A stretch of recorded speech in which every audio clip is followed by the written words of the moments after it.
Oi pessoal, tudo bem com vocês? Hoje o tema da nossa aula é gestão democrática nas escolas.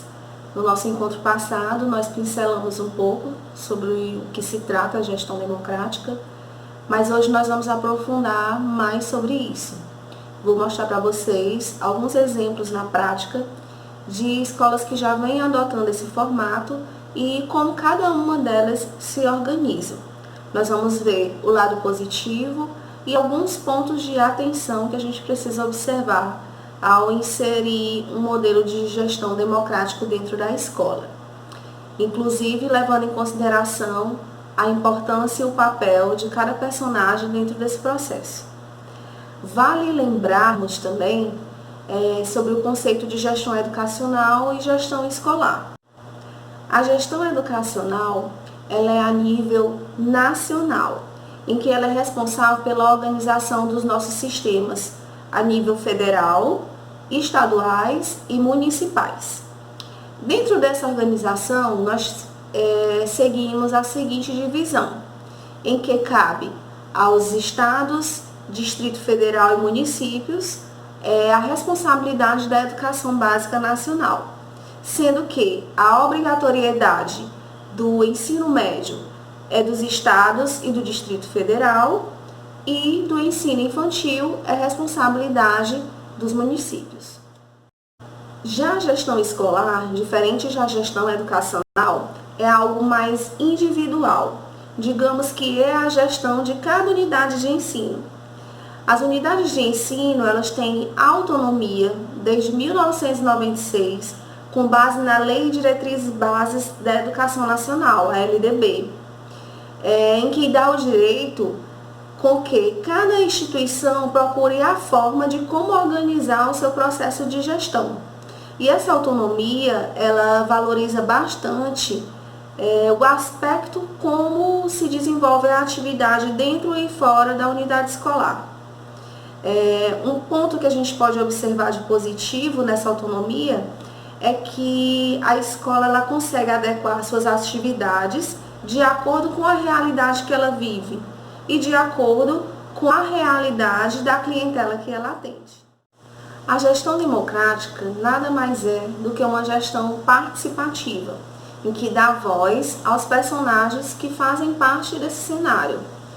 Entre eles, nós destacamos a fala dos pais, dos estudantes, dos professores e demais funcionários. Todos eles participam dos processos e tomadas de decisões dentro da unidade de ensino. Na aula passada, eu pedi para vocês resgatarem um pouquinho na memória como que era a figura do diretor de escola das instituições em que vocês estudaram e como que funcionava essa organização da gestão escolar. A maioria de vocês detalharam e colocaram suas experiências no WhatsApp e uma das palavras que mais ficaram destacadas foi a palavra medo.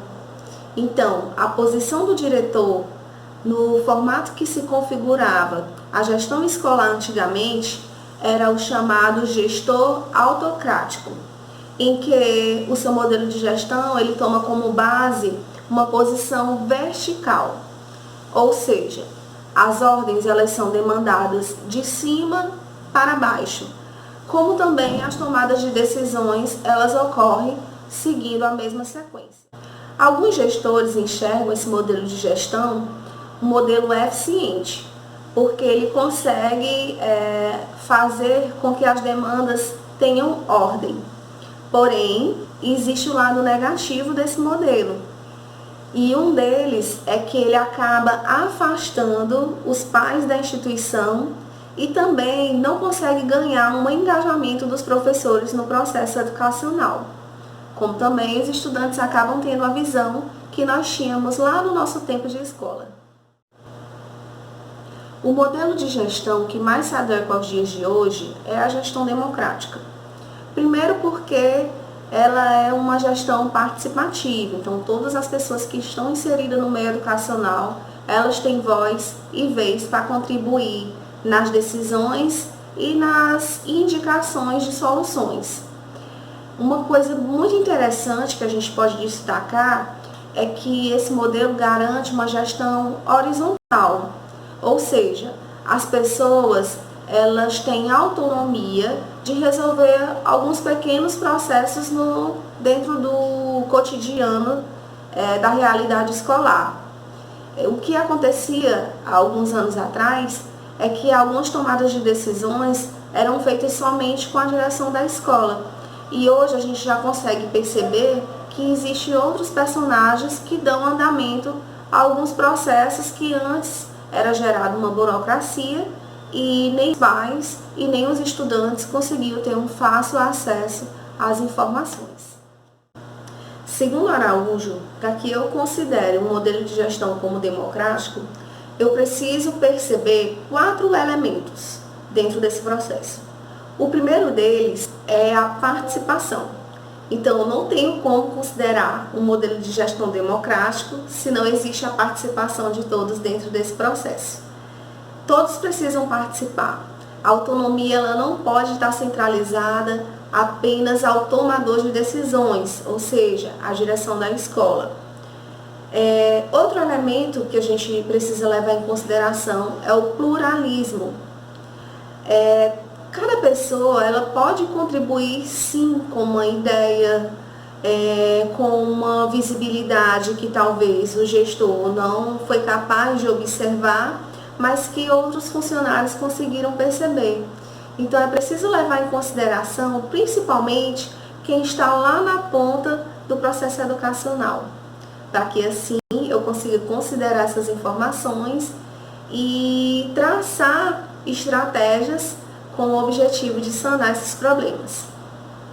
Terceiro ponto é a autonomia. A autonomia ela não pode estar centralizada apenas em uma pessoa. É preciso que exista uma organização fazendo com que outras pessoas possam deliberar alguns processos de uma forma que não exista uma burocracia. Porque se houver burocracia, a gente vai estar voltando ao modelo de gestão autocrático, aquele velho modelo que nós vivemos no nosso ensino de educação básica. E por último, vem a transparência. É extremamente importante que o gestor ele seja transparente em relação às tomadas de decisões que ele toma. A gente observa que esse ponto ainda é algo que precisa ser melhorado. Em algumas questões, o gestor acaba tomando decisões e escondendo algumas coisas de quem faz parte de todo o núcleo escolar. Isso não é bom, isso não gera um clima organizacional legal e também não contribui para um modelo de gestão democrática na íntegra, na forma em que ele deve ocorrer de fato.